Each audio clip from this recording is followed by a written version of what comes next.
आज जो हम टॉपिक यहाँ पर टच करने वाले हैं वो आज तक मैंने जितने भी सेशंस करे हैं उन सब में से सबसे इम्पॉर्टेंट टॉपिक है, वो है how to choose your career. कि जो पेरेंट्स हमसे एक्सपेक्ट करते हैं कुछ हद तक वो एक्सपेक्टेशंस भी पूरी हो जाए और जो हम करना चाहते हैं वो भी हम कर सकें और आगे फाइनेंशियली ग्रो करने की जो पॉसिबिलिटीज़ हैं वो इनफाइनाइट हो। इससे पहले कि मैं आप लोगों को बताऊं कि ये चीज़ कैसे होगी या हमको क्या करना है, इसके लिए मैं आप लोगों से जानना चाहूँगा आप लोग अपना करियर कैसे चूज़ करते हैं। सर हम करियर चूज करते हैं जो हमारे पेरेंट्स आपस में सोचते हैं, जो बनना चाहते हैं वो सोचते हैं कि इसमें हमारा चिल्ड्रन फाइनेंशियली सही सक्सेसफुल हो सकता है और हो सकता है वो हमारे दिमाग में पहले से बचपन से सेट कर देते हैं कि आपको ये बनना है और हम छोटे होते हैं तो हम सोचते हैं कि यही हमारे लिए अच्छा ऑप्शन होगा, इसमें सक्सेसफुल हो सकते हैं। फिर वो बच्चे वही करने लग जाते हैं और फिर ये 90% बच्चे इससे चुनते हैं। मोस्टली क्या होता है कि फ्रेंड सर्कल के दबाव में आकर लोग भेड़ चाल में आकर कर लेते हैं, फ्रेंड ही करना तो हम भी ये करते हैं। सर बेसिकली जो होता है वो पेरेंट्स हमारे बोलते हैं कि 2 साल पहले उसने वो करा था आज वो सक्सेस है। वो जो है तेरे बड़े भैया जो है वो आज यूएस में बैठे हैं, ये जॉब कर रहे हैं। तो बेसिकली ये कहते हैं कि तू भी ये कर ले, तू भी उसकी तरह स्टैंड हो जा। कोई इंटरेस्ट के बारे में बात नहीं करता कि हमारा इंटरेस्ट किसमें है किसमें नहीं है। तो सर वो पेरेंट्स जब हमसे पूछते हैं कि आप ये नहीं करना वो नहीं करना तो बताओ क्या करना है, तो सर कई बार ये भी होता है कि हमारे पास ये जवाब नहीं होता, हम क्या करें, हमें यही नहीं पता होता।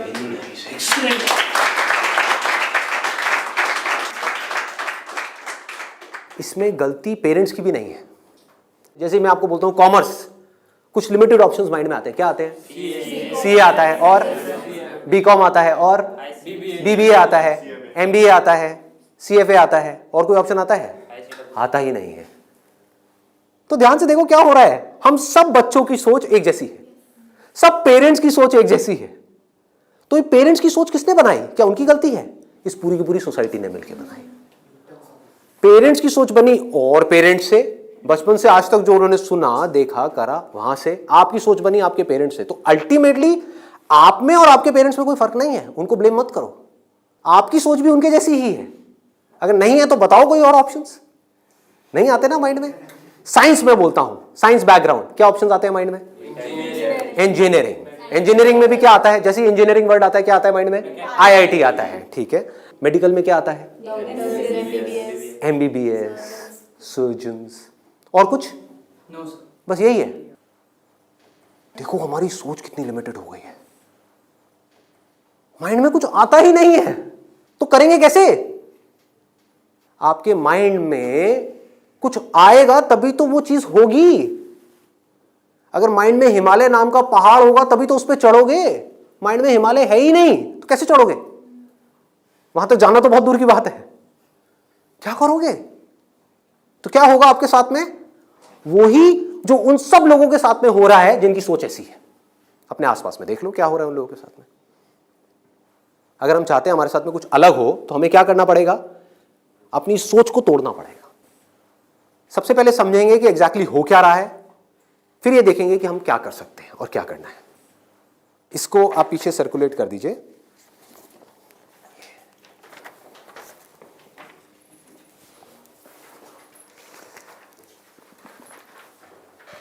इसमें लिखा है how to choose a career. अच्छा, पढ़ाई में हमको आगे बढ़ने के लिए मान लो जैसे मैंने बोला साइंस बैकग्राउंड, तो माइंड में क्या आया? इंजीनियरिंग आया, इंजीनियरिंग से आईआईटी आया, आईआईटी से कोटा आया, या और ये जो तैयारी वाले इंस्टीट्यूट्स हैं वो आए, वहां पर जाओ, जा करके तैयारी करो, यही सब होता है। तो अब अगर आपको इस रास्ते पे सक्सेसफुल होना है कि मतलब आपको आईआईटी में पहुंचना है, आईआईएम्स में पहुंचना है, मेडिकल में टॉप कॉलेज में पहुंचना है, तो क्या चाहिए? हार्डवर्क से काम हो जाएगा। आराम से सोचो, आराम से सोचो। ये जो सोच है ना हमारी वो बड़ी खतरनाक बनी हुई है। उसी सोच पे क्वेश्चन मार्क लगाना है। हार्डवर्क सबसे ज्यादा कौन करता है? एक रिक्शे वाला, लेबरर सक्सेसफुल हो जाता है वो। ऐसे बच्चे देखे हैं जो बहुत हार्डवर्क करते हैं और तब भी नहीं हो पाता उनका, और ऐसे बच्चे हैं जो इतना हार्डवर्क नहीं करते हैं, अपनी लाइफ में एक बैलेंस बनाते हैं, मतलब घूमते फिरते भी हैं, मजे भी करते हैं, साथ साथ में पढ़ाई भी करते हैं और वो टॉप कर जाते हैं। इसका मतलब क्या है? हार्डवर्क पे क्वेश्चन मार्क लगाओ। हार्डवर्क इंपॉर्टेंट है, लेकिन हार्डवर्क भी अगर सही डायरेक्शन में ना किया जाए तो बकवास है। समझ रहे हो? सक्सेस यहां है, आप वहां भाग रहे हो पूरी जान लगा करके पागलों की तरह, कभी सक्सेसफुल हो सकते हो? हार्डवर्क तो कर रहे हो, क्यों नहीं हो सकते? डायरेक्शन ही गलत है। सबसे पहले क्या चाहिए? एक सही डायरेक्शन चाहिए, सबसे पहले, मोस्ट इंपॉर्टेंट। मतलब कि जिस डायरेक्शन में हम भाग रहे हैं, पहले हमको उसको समझना है कि हम सही डायरेक्शन में भी भाग रहे हैं या इसलिए भाग रहे हैं क्योंकि सब भाग रहे हैं। या ये कहो, हो सकता है ये जो सब भाग रहे हैं उसमें से कुछ लोगों के लिए वो डायरेक्शन सही हो, हमारे लिए गलत हो। समझ पा रहे हो? पता कैसे चलेगा कि कैसे पता लगेगा? एक्सीलेंट। देखो क्या है, सिर्फ 2 पैरामीटर्स हैं जिसके ऊपर हमको दिमाग लगाना है। एक है कंपटीशन, एक है कंसंट्रेशन पावर। जहां पर भी कंपटीशन ज्यादा है, मतलब क्या है कि वहां पर लाखों बच्चे ट्राई कर रहे हैं, होना कितनों का है? 1%, 2%, 3%। रियलिटी है। मैं कुछ भी हाइपोथेटिकल बात नहीं करूंगा। क्या ये जो लाखों बच्चे ट्राई करते हैं, कोई भी ये सोच करके ट्राई करता है, लाखों रुपए जा करके कोचिंग इंस्टीट्यूट में स्पेंड करता है कि मेरा नहीं होगा? देखो कितना मजेदार है। मतलब लाखों को यह लग रहा है कि हमारा हो जाएगा। तो अब सबसे पहला यहां पर जो क्वेश्चन पूछना है, जो ना अभी पेरेंट्स पूछ रहे हैं ना बच्चे खुद पूछ रहे हैं, वो अपने आप से पूछना है। वो ये कि मेरी कंसंट्रेशन पावर्स कैसी है। सिंपल है ना? इसमें कोई कॉम्प्लिकेटेड है? कि अगर आपको इन कॉम्पिटिटिव एग्जाम्स में कॉम्पीट करना है, दिन में 10-10 घंटे पढ़ना है, 15-15 घंटे पढ़ना है, उससे भी काम नहीं होने वाला, क्योंकि बहुत लोग पढ़ते हैं फिर भी नहीं कर पाते। तो इसका मतलब क्या है? आपको अपने आप से सच बोलना होगा। अब ये बड़ा टेढ़ा काम है, क्योंकि दुनिया में हमारी आदत क्या पड़ी हुई है? झूठ बोलने की। हाँ, किसी से भी जाकर के पूछो, हाँ भाई तेरे में पोटेंशियल है, कर लेगा आईटी? हाँ मैं तो कर लूंगा, मैं तो कर लूंगा। फिर हुआ क्यों नहीं? हुआ क्यों नहीं? अरे वो लक साथ नहीं हो पाया, कोई वजह होगी, नहीं हो पाया। मतलब क्या था? डायरेक्शन ही गलत थी, स्टार्टिंग ही गलत हो गई। अब आप कैसे ये डिसाइड करोगे कि आपकी कंसंट्रेशन पावर स्ट्रांग है या नहीं है? माइंड की थोड़ा सा डेप्थ में जाते हैं। कैसे डिसाइड करोगे? जब भी आप किसी कॉम्पिटिटिव एग्जाम में कॉम्पीट कर रहे हो, तो आपको ये देखना होगा आपके कॉम्पिटिटर्स कौन है। फॉर एग्जाम्पल, आप एक रेस में भाग रहे हो, आपके साथ में कोई एथलीट है जिसने 10 साल प्रैक्टिस करी है रेस में भागने की। आप कभी नहीं भागे, धीरे धीरे जॉगिंग करी है, लेकिन रेस में कभी तेज नहीं भागे। जीत पाओगे उससे? करो हार्डवर्क। वो 10 साल से भाग रहा है और वो रुकने वाला नहीं है, उसके पास में पूरा का पूरा एक मोमेंटम है। वो अगले 2 साल तक भी ऐसे ही भागने वाला जैसे वो 10 साल से भागता आया है। आप अभी भागना शुरू कर रहे हो, तो पहले अपनी कंसंट्रेशन पावर्स को कंपेयर करना है किसी और के साथ। That is going to be a realistic solution. एक है थियोरेटिकल सोल्यूशन। थियोरेटिकल क्या है? माँ बाप कह रहे हैं बच्चों को भागो, बच्चे भी अंदर से कह रहे हैं भागो। यही हो रहा है, करेंगे करेंगे करेंगे करेंगे करेंगे, चार्ज अप हुए पड़े हैं पागलों की तरह। इनको ये नहीं समझ पा रहा कि मेरे अंदर वो स्ट्रेंथ है भी या नहीं है। बहुत बारीक बात है, अगर इसको हमको समझ आए तो। एक बॉक्सिंग रिंग में आप हो, ठीक है, तो सामने देखो कि जो बॉक्सर है वो है कौन जिससे आप लड़ने के लिए जा रहे हो। इसी को तो कंपटीशन बोलते हैं। तो अगर उस कंपटीशन को आपको जीतना है, और जीतना ही है, हारना किसको है? किसको अपने माँ बाप के पैसे डुबोने हैं? किसको अपनी लाइफ खराब करनी है? जीतना ही है। तो जीतने का क्या तरीका है? पहले अपने कॉम्पिटिटर्स की स्ट्रेंथ को समझ जाओ। समझ लो कि आप कॉम्पीट कर किसके साथ में रहे हो। वो कैसे समझोगे? रियलिस्टिकली अपने आप से पूछो, अपने स्कूल के बैकग्राउंड के बेस पे या जो भी आज तक आपने किया है उसके बेस पे। कुछ बच्चे होते हैं जिनको एक चैप्टर है, मान लो एक बुक में, उसको पूरा याद करने में या समझने में 1 घंटा लगता है। आपको कितनी देर लगती है? 5 घंटे, 6 घंटे, 10 घंटे या आधा घंटा? ये पूछो अपने आप से। Then you will be able to जज your strength in comparison to your competitors. ये जो 13 लाख बच्चे हैं, इसमें से 10% बच्चे ऐसे हैं जिनकी कंसंट्रेशन पावर्स एक्स्ट्रा ऑर्डिनरी है। उनसे अगर आप कंपीट कर रहे हो तो एटलीस्ट आपकी कंसंट्रेशन पावर्स एक्स्ट्रा ऑर्डिनरी होनी ही चाहिए। और कंसंट्रेशन पावर एक दिन में एक्स्ट्रा ऑर्डिनरी नहीं होती है, ये प्रैक्टिस है। मतलब उन्होंने कई सालों तक इसकी प्रैक्टिस करी है, तब जाके उनकी कंसंट्रेशन पावर एक लेवल तक पहुंची है। तो आप अपने आप से ईमानदारी से सवाल पूछो तो सही कि आपकी कंसंट्रेशन पावर है कैसी। अगर एक्स्ट्रा ऑर्डिनरी है और आप ऐसे कंपटीशन में जा रहे हो जहां पे कंपटीशन बहुत हाई है, तो आपके सक्सेसफुल होने के क्या चांसेस हैं? क्या 100% है? पूछो अपने आप से, दिमाग को खोलो। दिमाग बंद हुआ पड़ा है लोगों का। आईआईटी में लोग कहाँ से आते हैं? सिर्फ दिल्ली से आते हैं, सिर्फ बॉम्बे से आते हैं? कहाँ से आते हैं? ऑल ओवर इंडिया से। मान लो 1 लाख बच्चे ऐसे हैं इंडिया में अलग अलग स्कूल्स में जो अपनी अपनी क्लास में टॉपर हैं। उनको क्या लग रहा है कि मेरी स्ट्रेंथ बहुत तगड़ी है। ये बात हो रही है टॉपर्स की। लेकिन जब वो जाएंगे कॉम्पीट करने तो और भी ऐसे टॉपर्स आए होंगे जो उनसे भी आगे होंगे। आप समझ गए? तो यहां पे आपने क्या किया? एक बहुत बड़ा काम कर दिया, अपने आप से सच बोल दिया और यही सच जा करके अपने घर वालों को बोल दिया। इससे क्या होगा? आप एक ऐसे कंपटीशन से बच सकते हो जहां पर आपके हारने के चांसेस बहुत ज्यादा है, क्योंकि एक्चुअल में कंपटीशन है किसके बीच में? देखो, उन लोगों के बीच में जिसमें पोटेंशियल है। एक रेस हो रही है ओलंपिक्स में, वो किसके लिए है? जिसने बहुत प्रैक्टिस करी है, जिसके अंदर पोटेंशियल है, स्टैमिना है, फोकस करने की पावर्स है, डिस्ट्रैक्शन से वो अपने माइंड को हटा सकता है, उसके लिए है ना। सबके लिए तो नहीं है। अगर सबको भगा दिया जाए उस रेस में तो क्या होगा? क्योंकि उसमें जीतने के बाद गोल्ड मेडल मिलता है, अखबार में फोटो आती है। अखबार में फोटो आती है ना, इन कोचिंग इंस्टीट्यूट्स की फोटो आती है, नाम लिखे होते हैं, ऑल इंडिया रैंक ये है, ये है, ये है। उसको देख करके क्या होता है माँ बाप की हालत? उनको उसकी फोटो नहीं दिख रही होती, अपने बच्चे की फोटो दिख रही होती है। यहाँ पे आने वाले इतने साल बाद मेरे बच्चे की फोटो होगी, मेरी बेटी की फोटो होगी, उसकी ये रैंक होगी। यहाँ से क्या हो रहा है? हम अननेसेसरी अपनी एक ख्याली दुनिया खड़ी कर रहे हैं। पेरेंट्स ने अपने दिमाग में एक ख्याल बना लिया। अब यहाँ तक प्रॉब्लम नहीं है, उन्होंने वो ही किया जो होना था। सबके साथ होता है, कौन नहीं चाहेगा? गड़बड़ कहाँ हुई? आप भी इस खेल को नहीं समझ पाए, आप समझ ही नहीं पाए हो क्या रहा है। ये जो कोचिंग इंडस्ट्री है आज की डेट में 1.5 लाख करोड़ की इंडस्ट्री है। ये पैसा कहाँ से आ रहा है? हम सबसे आ रहा है, हमारी जेब से आ रहा है। तो अगर इस खेल को हम समझ जाएं, हमारे पेरेंट्स नहीं भी समझ पा रहे क्योंकि वो तो सपने देखेंगे ही, और हम जाकर के बोले ये सपना आप अभी रोक दो, इन पे लगाम लगाओ, देखो पहले कि आपका बच्चा कहाँ स्टैंड करता है। गाड़ी आपके पास में 800 और कॉम्पीट करने की बात कर रहे हो फेरारी वालों से, बट इसका मतलब ये नहीं है 800 बुरी है। आप समझ गए मेरी बात? रेस में बुरी है, बट दिल्ली की सड़कों पे, पुरानी दिल्ली में फेरारी अच्छी है, 800 अच्छी है? 800 अच्छी है, ज्यादा सक्सेसफुल है। बट वही अगर उस रेस में चली जाए जिसमें सब भाग रहे हैं और सारी 800 नहीं है, फेरारीज है, एक से एक फेरारीज है, किसमें कितनी आग लगी हुई है वो आपको पता ही नहीं है। आप समझ पा रहे हो? कोई आ रहा है कहीं से, उस बच्चे में कितनी आग है और कितना पोटेंशियल है वो आप सपने में भी नहीं सोच सकते, और आप उससे लड़ने की बात कर रहे हो।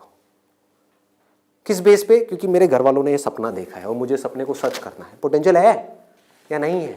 पूछो अपने आप से, तो आपको क्लियर कट जवाब मिलेगा। क्लियर कट 10% लोग ऐसे होते हैं जिनमें एक्चुअल में पोटेंशियल है इन एग्जाम्स में कॉम्पीट करने का।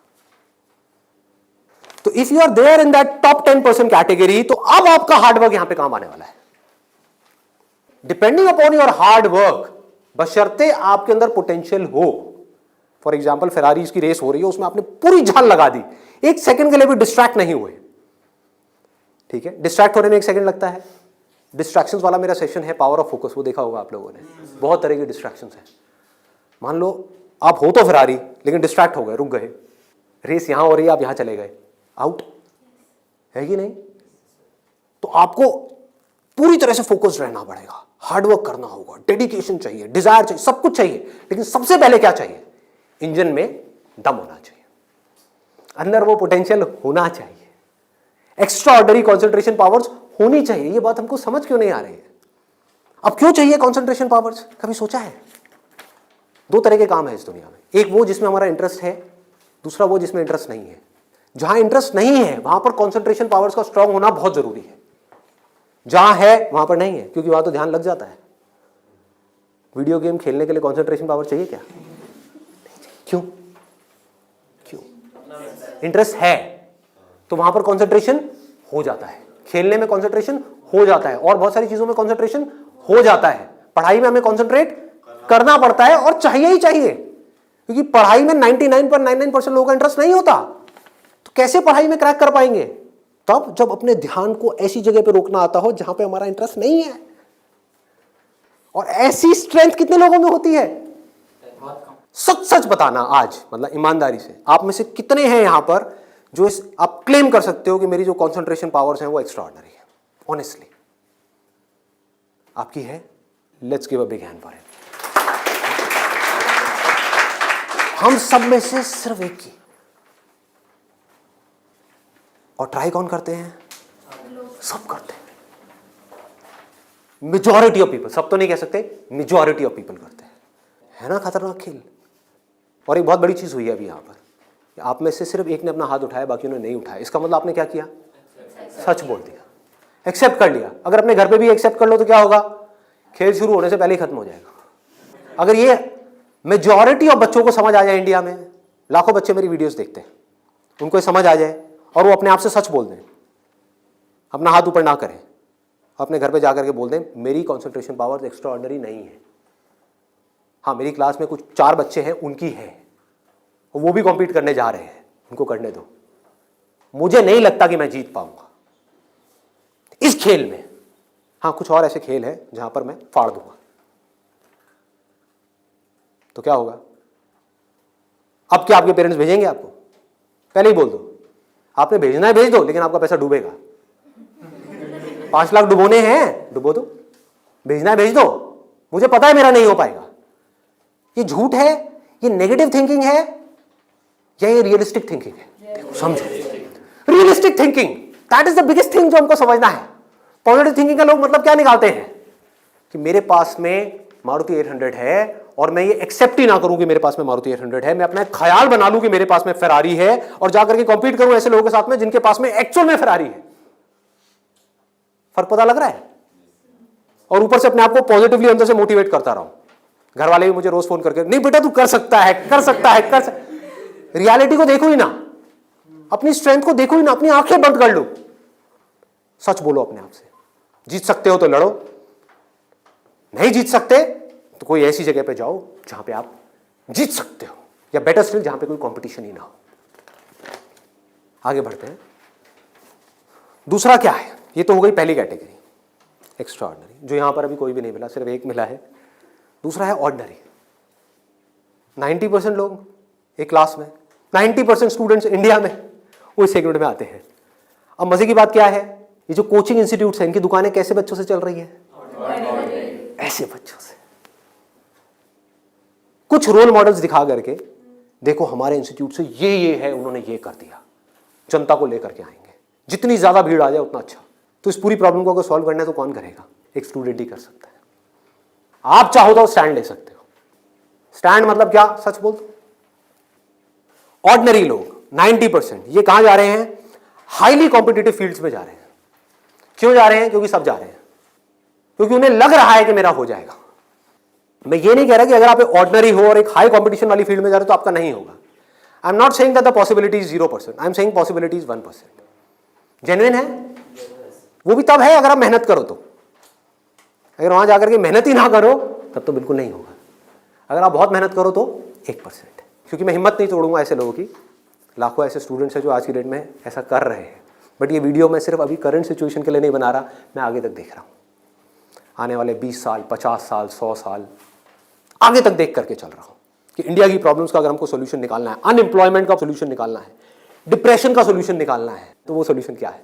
मेरी सोच वहां पर चल रही है। इसकी वजह से होगा क्या? अभी जो ऑलरेडी ऐसे ऑर्डिनरी स्टूडेंट्स हैं और वो ऐसी जगह पे चले गए हैं, तो उनकी हिम्मत टूट जाएगी इस वीडियो को देख करके। तो मैं उनको क्या कहूँगा? उम्मीद है, लगा दो जान। बस साथ में क्या कहूँगा उन पेरेंट्स को जो अब ऐसा गेम खेलने वाले हैं, उन स्टूडेंट्स को क्या कहूँगा? मोस्ट इंपॉर्टेंट जो मुझे देख रहे हैं, बड़ा सिंपल है कि अपने पेरेंट्स को जाकर के कहो मुझे नहीं लगता कि मेरे में पोटेंशियल है, मुझे नहीं लगता कि मैं कर पाऊंगा। हाँ, 1% चांस है। सच बोल दो, बोलो मैं ये नहीं कह सकता मैं कर ही नहीं सकता, 1% चांस, 99% चांस है मैं नहीं कर पाऊंगा। मैं जानता हूं अपने आप को, आप नहीं जानते, मैं जानता हूं। मुझे पता है अंदर से कि मैं क्या हूं, मुझे पता है अंदर से कि मेरे अंदर कितनी आग है, कितना पोटेंशियल है। मैं अपने दोस्तों के साथ में बैठ के पढ़ा हूं, मुझे पता है अंदर से कि मैं क्या हूं। तो आप क्या कहोगे? सच बोलोगे अपने घर वालों को जाके कि देखो अगर आप मुझे 2 साल तक की कोचिंग कराओगे, उसमें मान लो लाख रुपए साल की फीस हो गई, प्लस रहना खाना पीना what ever it is, total मान लो 2 साल में कितना खर्चा आया? 4-5 लाख रुपए, 5 लाख मान लेते हैं। तो आप बोलोगे अपने घर वालों को जाकर के, अगर अभी भी ये सब सुनने के बाद भी आप कहते हो कोई बात नहीं बेटा 1% चांस है तू कर ले, तो मैं आपको एक बेटर ऑप्शन देता हूं प्रैक्टिकल रियलिटी के बेस पे। यहां पे अगर आपके पेरेंट्स आपके ऊपर दाव लगाते हैं, जीतने के चांसेस क्या है पेरेंट्स के? 1:100। इससे बेटर ऑप्शन क्या है? गोवा जाओ। Seriously, I am serious about it, मजाक नहीं कर रहा। गोवा जाओ, वहां पे कैसीनोज हैं, वहां पे अगर आप 5 लाख रुपए लगाते हो, एक रूले करके गेम है, पता है आप लोगों को? सारे जुआरी हैं क्या यहाँ पे? रूले गेम है जिसमें एक बॉल घुमाते हैं, 36 नंबर होते हैं और एक 0 होता है। वहां पे अगर आप 1 नंबर पे पैसा लगाते हो और वो नंबर आ जाता है तो 1 रुपए आपका बन जाता है 36 रुपए। जीतने की प्रोबेबिलिटी क्या है? 1:37। यहां पर क्या है? 1:100। वहां पर क्या है? 1:37, मतलब इससे डबल से भी ज्यादा है। तो अपने पेरेंट्स को सजेशन दो कि जुआ खेलना ही है तो ये बेटर ऑप्शन है, खेलते हैं ना। मेरी जिंदगी क्यों दांव पे लगा रहे हो? मुझे तो बचने दो। अरे खेलना है तो मिलके खेलते हैं। जाओ अपने पेरेंट्स के साथ में, उनको गोवा लेकर के जाओ, अपनी पार्टी करना, और एक दिन जाना ले आकर के 5 लाख रुपए एक टेबल पे रख देना। अगर वो नंबर आ गया तो कोई भी नंबर चूज कर लो। आपके पेरेंट्स चाहते हैं आप नंबर 1 पे आओ, ऑल ओवर इंडिया में आपकी नंबर 1 रैंक आए, तो 1 नंबर पे पैसा लगाओ जुए में। वहां भी 1 नंबर पे पैसा लगा रहे हैं, यहां भी 1 नंबर पे पैसा लगाओ। अगर वो 1 नंबर आ गया तो कितना मिलेगा? 5 लाख का 1,80,00,000। 1,80,00,000 उसको उठा करके बैंक में एफडी कराओ। कितना इंटरेस्ट आएगा? 12%। तो अब टाइम गया। आप मान लो टैक्स वैक्स काट के 7-8% भी आ गया आपके हाथ में, महीने का 1,00,000 रुपए, साल का 12 लाख रुपए। सोचो क्या ये प्रैक्टिकल है या नहीं है? जो बात मैंने बोली है थियोरेटिकल है, प्रैक्टिकल है। वहां भी जुआ है, यहां भी जुआ है। आप भी बोल रहे हो हाँ शायद मेरा हो जाएगा, पेरेंट्स भी कह रहे हैं हाँ शायद इसका हो जाएगा। प्रोबेबिलिटी हमारे सामने है, आपके होने की जो प्रोबेबिलिटी है वो हमारे सामने है। हाँ अगर आप एक्स्ट्राऑर्डिनरी में हो तो बात अलग है, मैं उसकी बात नहीं कर रहा। वहां पर आ गई 10% से 100%, तो वहां पर जुए का कोई कंपैरिजन नहीं है, ठीक है ना। बट अगर आप ऑर्डिनरी में हो और वहां पर जाकर के आप कॉम्पीट कर रहे हो, इससे बेटर ऑप्शन है जुआ। अगर घर वाले कहेंगे पैसा डूब गया तो जुए में, तो बोलो वो तो यहां भी डूब रहा है। हाँ? यहां भी तो डूब रहा है। फर्क क्या है? इसको बोलते हैं एक रियलिटी के बेस पर समझ करके सोच करके लिया हुआ डिसीजन। तो अब तीसरा ऑप्शन क्या है हमारे पास में? कोई ऐसा करियर चूज करो, देखो कितना मजेदार है, जहां पे आपको कंसंट्रेशन पावर की जरूरत ही ना हो, not required. If you love singing, concentration power चाहिए क्या? नहीं चाहिए, हो जाएगा। किसी खेलने में इंटरेस्ट है तो वहां पे कंसंट्रेशन पावर बहुत स्ट्रांग चाहिए क्या? हो जाएगा, घंटों तक हो जाएगा। एक है कंसंट्रेट करना पड़ता है, एक है कंसंट्रेशन हो जाता है। दोनों में बहुत फर्क है। इंटरेस्टिंग है तो कंसंट्रेशन हो जाता है, इंटरेस्टिंग नहीं है, बोरिंग है तो कंसंट्रेट करना पड़ता है, फिर चाहे वो पढ़ाई हो चाहे जॉब हो। ये छोटी सी सोच चाहिए, समझ चाहिए। अब यहां पे क्या चलेगा? इन फील्ड्स में कंपटीशन क्या है? आर्ट हो गया, स्पोर्ट्स हो गया, कोई भी क्रिएटिव फील्ड हो गई, वहां पर कंपटीशन क्या है? बहुत ज्यादा है उन लोगों के लिए जो मीडियोकर है। लेकिन अगर आपके अंदर टैलेंट है, कोई कंपटीशन नहीं है, क्योंकि दोनों का आपस में कंपैरिजन किया ही नहीं जा सकता, कोई नंबर्स नहीं है ना। ध्यान से समझो, जैसे आप किसी एग्जाम में जाते हो तो एक कंपेयर किया जा सकता है आपको किसी से, क्योंकि आपके आए 90%, किसी और के आए 99%, तो कंपैरिजन है। टैलेंट में क्या है? आपके अंदर एक तरह का टैलेंट है, किसी और के अंदर और कोई तरह का टैलेंट है। आप जो कर सकते हो वो नहीं कर सकता, वो जो कर सकता है वो नहीं कर सकता। एक सिंगर है उसकी अलग तरह की आवाज है, कोई और सिंगर है उसकी अलग तरह की आवाज है। अब यहां पे भी एक छोटा सा प्रॉब्लम है। प्रॉब्लम क्या है यहां पर? प्रैक्टिकली आप लोग बताओ कि प्रॉब्लम क्या है यहां पर इस तरह का कुछ करने में? स्कोप क्या होगा, क्या नहीं होगा? देखो अगर टैलेंट हो तो स्कोप होगा या नहीं होगा? होगा। बट ऑब्वियस, टैलेंट कैसे डेवलप होता है? प्रैक्टिस। और ये भी तभी काम आएगा जब इंटरेस्ट होगा। समझ गए ना? जितना ज्यादा इंटरेस्ट होगा उतना ही ज्यादा पैशन होगा, जितना ज्यादा पैशन होगा उतना ही ज्यादा पैशन के साथ प्रैक्टिस करोगे, जितना प्रैक्टिस करते चले जाओगे उतना ही टैलेंट बढ़ता चला जाएगा, जितना आपका टैलेंट बढ़ता चला जाएगा आपके लिए कंपटीशन उतना ही कम होता चला जाएगा। क्लियर है ना? बट आप इन सारे रूट से भागने के लिए वहां पर जा रहे हो तो भगवान ही मालिक है आपका। समझ गए? पढ़ाई के टॉर्चर से बचने के लिए जबरदस्ती कोई ऐसा काम नहीं है जो आपको बहुत इंटरेस्टिंग लगता है फिर भी आप कर लो, आपको हाँ ये सही है, तो आपका वही हाल होगा जो वहां पे कंपटीशन में बाकी लोगों का हो रहा है। मतलब आपको जेन्युइनली चूज करना होगा कोई ऐसा interest which you are extremely passionate about, extremely passionate about. ठीक है, इससे भी एक स्टेप आगे बढ़ते हैं। यहां पे प्रॉब्लम एक है बहुत सिंपल सी, जो मेरे पास में कमेंट्स आते हैं कि हमें पता ही नहीं है कि ऐसा इंटरेस्ट क्या है। I don't know what that interest is.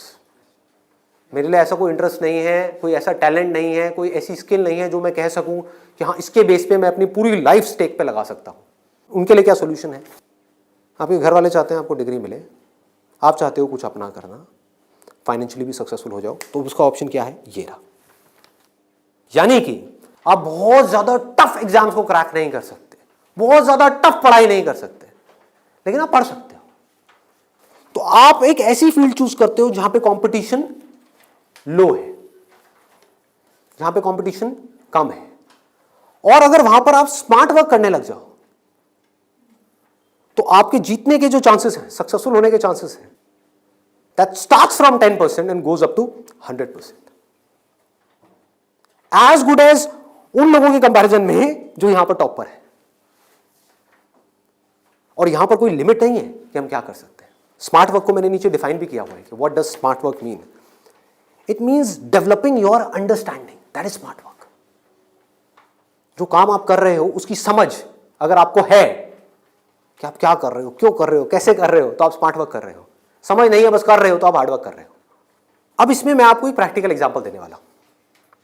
एक सिंपल सा करियर मैं आपको बता रहा हूं, फिजियोथेरेपी। सुना है इसके बारे में सबने? Yes sir. अभी कुछ दिन पहले मेरी नेक में थोड़ा सा पेन हुआ, मैंने गूगल पे जाकर के सर्च किया physiotherapy services at home in my area. Locality मैं नहीं बताऊंगा नहीं तो लोग मेरे घर आ जाएंगे। तो मैंने सर्च किया, वहाँ पर ऊपर कुछ लिस्टिंग्स आई, कुछ वेबसाइट्स आई, उसमें एक डॉक्टर का नाम मुझे मिला, उनकी मैं वेबसाइट पे गया, वहाँ जा कर के उन डॉक्टर के बारे में मैंने 2-3 मिनट पढ़ा, समझा, मुझे अच्छा लगा पढ़ करके, समझ करके। उनको फ़ोन किया, वो मेरे घर पे आए, उन्होंने मुझे 7 दिन तक फिजियोथेरेपी ट्रीटमेंट दिया। वो एक ट्रीटमेंट का लेते हैं 500 से 700 रुपये, कई बार 1000 रुपये भी लेते हैं, depending upon the complications and time involved. मेरे से उन्होंने लिए 500 रुपये। मैंने उनसे पूछा कि आप दिन में ऑन एन एवरेज कितने ट्रीटमेंट्स करते हो? उन्होंने कहा एक दिन का ऑन एन एवरेज मैं 8 से 10 ट्रीटमेंट्स करता हूँ। मैंने कैलकुलेशन करी, दिमाग चलाया, 8 से 10 का मतलब क्या हुआ?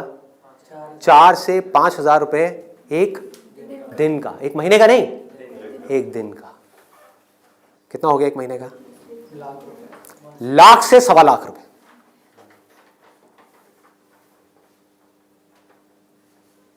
अभी उनको 4 साल हुए अपनी फिजियोथेरेपी करे हुए। ये नहीं है कि 40 साल हो गए, 4 साल। समझ रहे हो क्या किया उन्होंने, कैसे किया उन्होंने? वो सब आ जाता है स्मार्ट वर्क के अंदर। उन्होंने हार्ड वर्क नहीं किया, स्मार्ट वर्क किया। ज्यादातर लोग क्या करते हैं, एक हाईली कॉम्पिटिटिव फील्ड के अंदर जाकर के कॉम्पीट करते हैं, वहां होता है नहीं, जाकर के किसी लोकल कॉलेज में फंस जाते हैं, वहां से निकल करके जॉब के लिए धक्के खाते हैं। इसके आगे सोच बढ़ ही नहीं पाती है। जॉब नहीं मिल रही तो दुखी हो जाते हैं, उसके बाद में जब बहुत टाइम तक जॉब नहीं मिल रही होती तो जो भी जॉब होती है, जैसी भी जॉब होती है, कर लेते हैं। होता है प्रैक्टिकली ऐसा है? नहीं होता है। पढ़ाई करिए किसी फील्ड में, जॉब कर रहे हैं किसी और फील्ड में, मतलब जो वो पढ़ाई करी वो बेकार हो गई। स्मार्ट वर्क किसे कहते हैं? आप एक फिजियोथेरेपी कॉलेज में गए, कोई टॉप कॉलेज नहीं जहां पे अगेन कंपटीशन है, किसी लोकल कॉलेज से। क्योंकि कोई भी जब फिजियोथेरेपी कराता है तो पूछता नहीं आपने कौन से कॉलेज से किया है। मैंने नहीं पूछा, कोई नहीं पूछता। तो किसी भी कॉलेज से अच्छे से जा करके आप स्टडी करके आ गए, डिग्री लेकर के आ गए। आप कहीं भी जाओगे कभी भी आपको जॉब तो मिल ही जाएगी, जो सुन करके आपके घर वाले कन्विंस हो जाएंगे, कहेंगे हाँ ठीक है एक बैकअप प्लान तो है। तो एक ऐसा रास्ता जहां पर वर्स्ट केस सिनेरियो में आपको जॉब भी मिल जाए लेकिन बेस्ट केस सिनेरियो की कोई अपर लिमिट ना हो। अब बात आती है कैसे करोगे आप इस चीज को। इसका स्कोप देखो, कि आने वाले टाइम में अभी जितनी तेजी से मोबाइल, लैपटॉप, कंप्यूटर सब लोग इस तरह भाग रहे हैं, सबके ये प्रॉब्लम्स आनी ही आनी है। बैक में प्रॉब्लम आनी ही आनी है, नेक में प्रॉब्लम आनी ही आनी है, और पता नहीं कितनों को कितनी आनी आ भी रही है। आपके घर में भी जो आपके पेरेंट्स हैं उनको सबको कहीं ना कहीं दर्द होगा। तो आपने पहले तो ये समझा कि हाँ, इसका स्कोप कभी कम नहीं होने वाला, बढ़ने ही वाला है।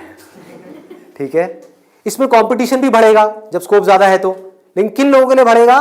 जो हार्ड वर्क कर रहे हैं, लेकिन जो स्मार्ट वर्क को समझ पा रहे हैं वो कुछ भी कर सकते हैं। तो आप क्या कर सकते हो? आपने कहा कि सिर्फ इससे काम नहीं चलने वाला, वो मुझे समझ आ रहा है, जैसे मैंने फिजियोथेरेपी का किया, सिर्फ इससे काम नहीं चलने वाला, तो इसके साथ में कुछ और चीजें भी हैं जो मुझे सीखनी पड़ेंगी। क्या सीखना पड़ेगा? जिसका हो सकता है इससे डायरेक्ट कोई कनेक्शन ना हो। 1 महीने का छोटा सा कहीं से वेबसाइट डेवलपमेंट का कोर्स कर लिया, और ऑनलाइन मार्केटिंग का, कि ऑनलाइन मार्केटिंग कैसे करते हैं। गूगल में जब भी आप कुछ सर्च करते हो तो वहां पे एड्स आती हैं, उसको बोलते हैं गूगल एडवर्ड्स। ये किस तरह से काम करता है। आपने कहा ऑनलाइन मार्केटिंग मैंने सीख ली, उसके अलावा मुझे अपनी कम्युनिकेशन स्किल्स पे काम करना होगा, क्योंकि अगर मैं कहीं जा रहा हूं, किसी से बात कर रहा हूं और मैं बेवकूफ लग रहा हूं बात करने में, तो कोई मुझे दोबारा क्यों बुलाएगा। तो आपने क्या किया? कम्युनिकेशन स्किल्स का एक कोर्स किया 1 महीने का, उसके अलावा इंग्लिश स्पीकिंग का एक कोर्स किया 6 महीने का या 1 साल का। इस सबसे हो क्या रहा है? आप एज एन इंडिविजुअल बेटर बनते चले जा रहे हो। उसके बाद में धीरे धीरे आप अपनी एक क्लाइंटेल बनाओगे। शुरू में मान लो आपको दिन में 2 या 4 लोगों ने बुलाया, वर्स्ट के सिनेरियो मान लो ना, घर से आप ऑपरेट कर रहे हो, अभी आपने कोई अपना क्लिनिक नहीं बनाया है, घर से आप ऑपरेट, और ये कोई थ्योरेटिकल बात नहीं है, ऐसे बहुत सारे लोग हैं जो ऑलरेडी ये काम कर रहे हैं, बहुत लोग कर रहे हैं। अपने नाम को मल्टीपल वेबसाइट्स में आप लिस्ट कर दोगे, इनको डायरेक्टरीज बोलते हैं, ऑनलाइन डायरेक्टरीज। तो ऑनलाइन सर्च इंजन में कोई भी कुछ भी सर्च करेगा तो कहीं ना कहीं वो आप तक पहुंच जाएगा, चाहे वो एक वेबसाइट के थ्रू पहुंचे, चाहे आपके थ्रू पहुंचे, चाहे एड के थ्रू पहुंचे, चाहे कहीं से भी पहुंचे, वो आप तक पहुंचेगा। अगर उनको आपने सेटिस्फाई कर दिया, अपनी बातों से भी, अपने ट्रीटमेंट से भी, ईमानदारी से, जेन्युइनली अच्छा ट्रीटमेंट कर दिया, तो वो क्या करेंगे? लोकेलिटी में रिकमेंड करेंगे, अपने फ्रेंड सर्कल में करेंगे, अपने रिलेटिव्स में करेंगे। तो धीरे धीरे क्या होगा? कुछ महीनों में क्या होगा? यहां पे थोड़ा पेशेंस रखना होगा। ये नहीं है सारा काम 1 दिन में हो जाएगा। आईआईटी में भी आपका एडमिशन होगा तो ये नहीं कि हलवा है वहां से क्लियर करना, 4 साल तक लग करके दिन रात काम तो करना ही पड़ेगा ना, यहां भी करना पड़ेगा। तो आप सीखते जा रहे हो, समझते जा रहे हो, धीरे धीरे आपको कुछ ऐसी टेक्नोलॉजीज के बारे में पता लगेगा, कुछ ऐसे इक्विपमेंट्स के बारे में पता लगेगा। इसमें हजारों तरह के इक्विपमेंट्स हैं, हजारों तरह की चीजें हैं, अलग अलग तरह के ट्रीटमेंट्स के लिए। इतनी बड़ी फील्ड है ये। आप आने वाले टाइम में फिजियोथेरेपी का एक ऐसा क्लिनिक बना सकते हो अपनी सिटी में या कहीं पर भी, जो अपने आप में स्टेट ऑफ द आर्ट हो, मतलब ऐसा जो पूरे इंडिया में ना हो।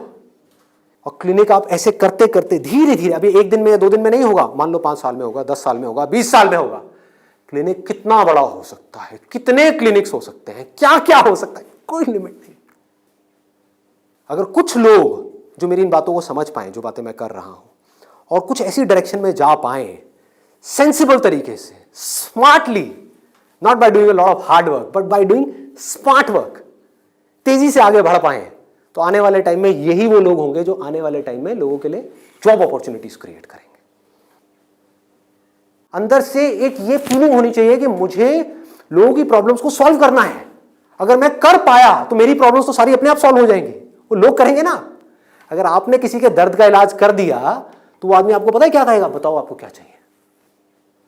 वो लोग आपके पीछे आएंगे।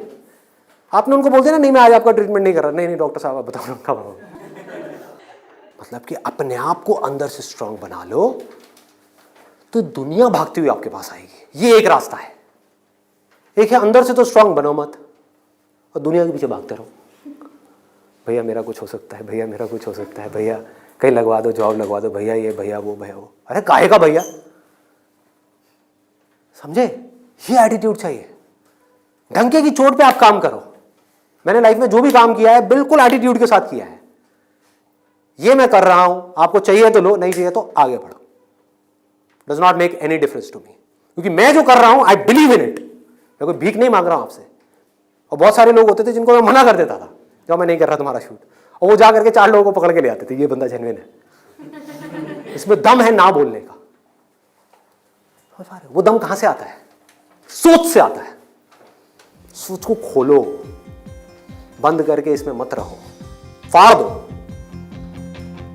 और फिर भी रहना है तो आपकी चॉइस है।